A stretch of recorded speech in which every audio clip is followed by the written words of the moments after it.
Our lives are but a brief moment in this universe.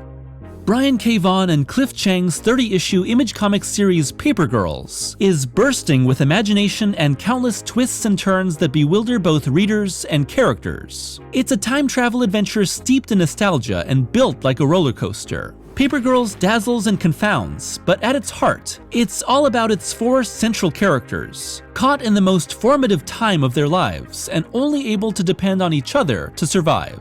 Erin Tiang, Mackenzie Coyle, KJ, and Tiffany Quilkin are 4 ordinary 12-year-old girls suddenly pulled into a time war, rocketing across centuries and meeting people who will change the world, including themselves. There are big ideas being grappled with throughout Paper Girls. Predestination, causality loops, free will, the 4th dimension, but these concepts are in service to a much more personal story.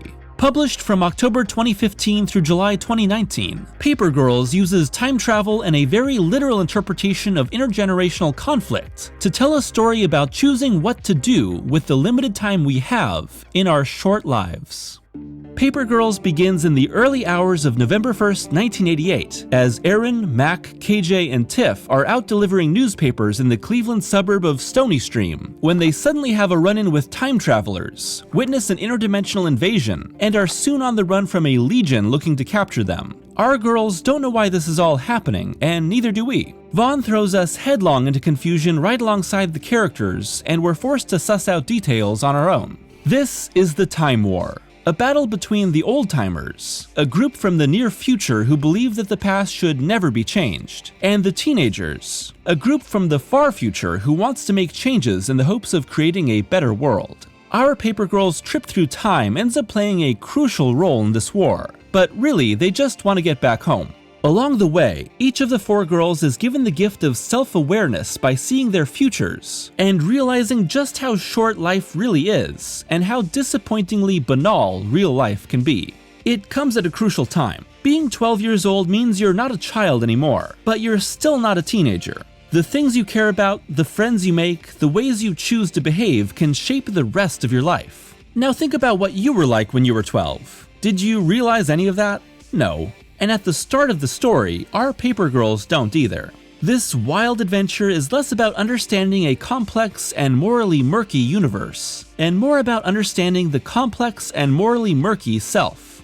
12 is an exciting, terrifying age, because your friends are often learning new things about you at the same time you're learning them about yourself, said Vaughan. The recurring imagery of the tree of knowledge and its forbidden fruit can be given a variety of meanings, but here we can see it as a metaphor for our characters learning about their futures and gaining a greater understanding of themselves than what would have been possible without time travel. Once consumed, they'll never be the same. It's a chance for someone like Erin to learn from her older self.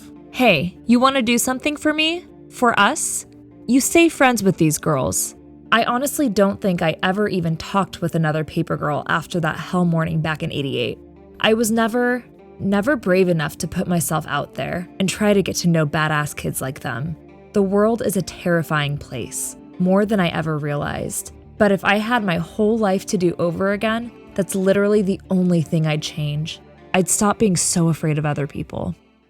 This time-hopping adventure is given form by Cliff Chiang's outlandish world-building and characters who flit between realistic expressions and cartoon strip caricatures. Chiang uses bold black inks for outlines and softer colors for facial features to give his characters a warmer, friendlier feel that contrasts against the sci-fi setting and creatures that have a slightly retro aesthetic, no matter what year they come from. Cavemen using modern icons, robots that pull from Transformers and Neon Genesis Evangelion, fourth-dimensional Tesseract monsters, flying, time-traveling Zeppelin cathedrals. Chiang melds multiple influences to create a world of time hoppers whose aesthetics pull from the many different eras they visit. Our 4 girls are as overwhelmed as the reader is, with Vaughan and Chiang consistently devoting entire silent panels to just showcasing their dumbfounded expressions, or giving voice to just how confused they are at the simplest of concepts. Letting these story beats regularly happen means that the girls' personal experiences are just as important as the plot. Alongside Chiang's art, letterer Jared Fletcher creates designs that flesh out this world and interconnect the eras. These eras become incredibly vibrant thanks to colorist Matt Wilson. The subdued early morning of the first issue soon explodes into color as the girls begin their adventure, and Wilson's bold flat colors and gradients keep everything a step or two removed from reality and feeling more like a retro movie poster. Strange futures and time explosions give those colors a chance to really go wild until this heightened surreality becomes the new norm, when the book returns to normal life in its final issue, which once seemed so bold at the debut. The more muted palette helps support the melancholic ending. To reach that ending, Vaughan and Chiang establish a quickly identifiable rhythm to their story. Nearly every issue of Paper Girls ends with a cliffhanger, and every 5-issue arc has its own cover style, its own recurring quotes, its own time period, begins with a dream or vision, quickly introduces a few new crucial characters, and ends with a time jump. As the series goes on, we slowly begin to understand the motivations of the antagonists and the reasons behind this future war. While these details are secondary to the development of the girls, who usually don't know what the hell is going on, we will need to dive into spoilers to better understand what Vaughan and Chiang are trying to say. Remember what that one future teen told us? Your ending is your ending, no matter what.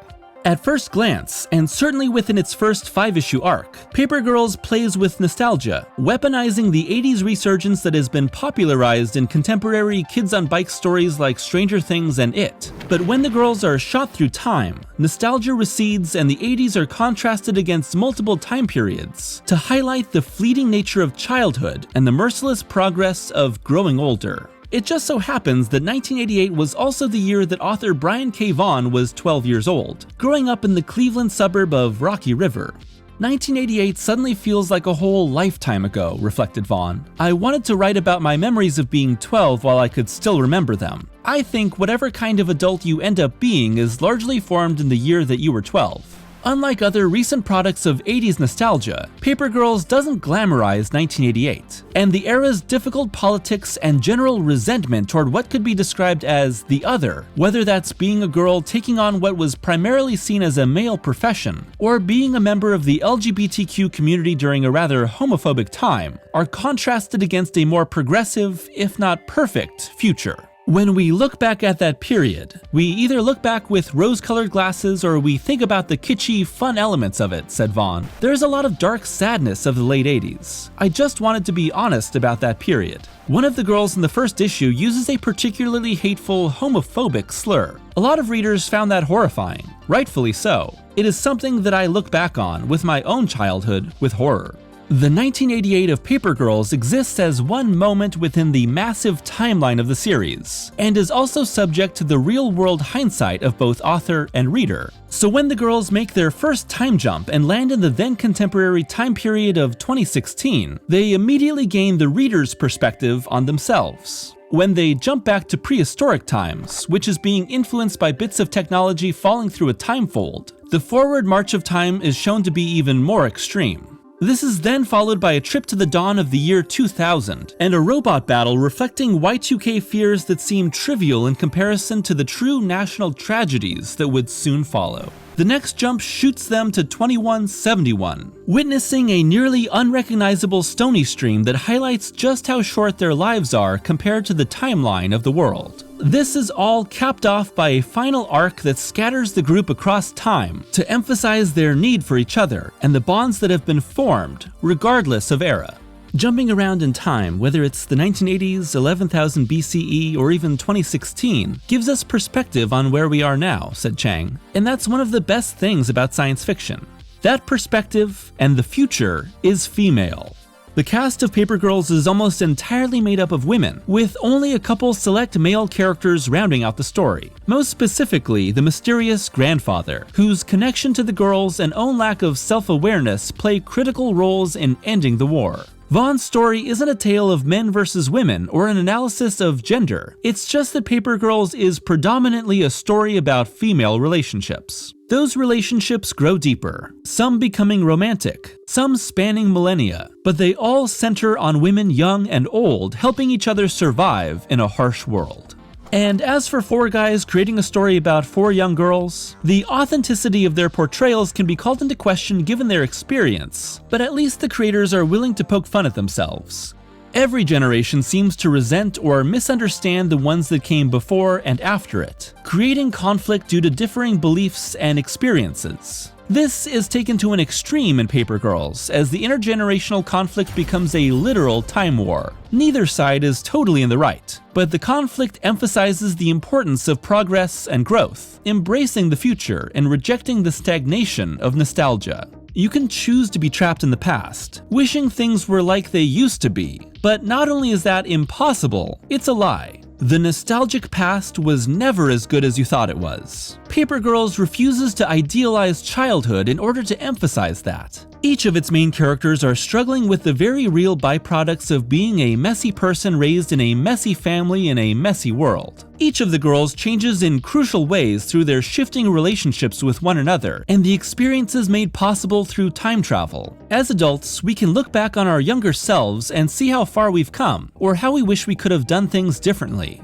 Our main characters get to see that in reverse. The 6 arcs distribute focus to each of them in turn, with the group receiving equal focus in the first and last arcs, and the middle 4 arcs having an individual lead. Issues 6 through 10 have Erin meet her older self, as young Erin becomes disappointed in the small, rather uninteresting life she leads as an adult, and older Erin reevaluating the choices she's made along the way. Issues 11 through 15 throw the gang into prehistoric times as KJ stands up for herself and realizes she's a lesbian through both visions of the future and challenges that make her much more self-aware.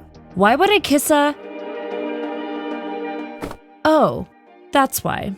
Issues 16 through 20 have Tiffany meet her older self during Y2K and wonder how she became a married goth with little ambition in life. Issues 21 through 25 have Mac, grappling with the realization that she will die from what seems like leukemia but is actually an incurable time-traveling disease in the early 90s. Let her guard down and become much more accepting of KJ and the possibility of a relationship. 2 other women, from opposite ends of time, play a major role in Paper Girls. Dr. Quanta Bronstein invents time travel, meets the girls in prehistoric times, and develops a maternal relationship with Wadi, a teenage mom from the dawn of human history. The bond between these two is a critical part of time travel's existence, and the Paper Girls' exposure to these strong women from vastly different times gives them new perspective on themselves and their course in life.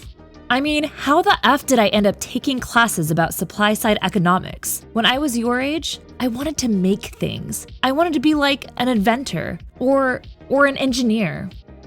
When we met the scientist who invented time travel, that's exactly what she told me I should be. Time travel gets invented by a woman? Hell yeah. In the ancient past, in the distant future, and in their own time, Bronstein and Wadi help the girls in ways they never would have expected. At the end of time, with seemingly little hope left, an older and dying Bronstein speaks Paper Girl's truth. I know this will sound strange coming from someone in my line of work, but the amount of time we're given is irrelevant. It's what we choose to do with every second that counts.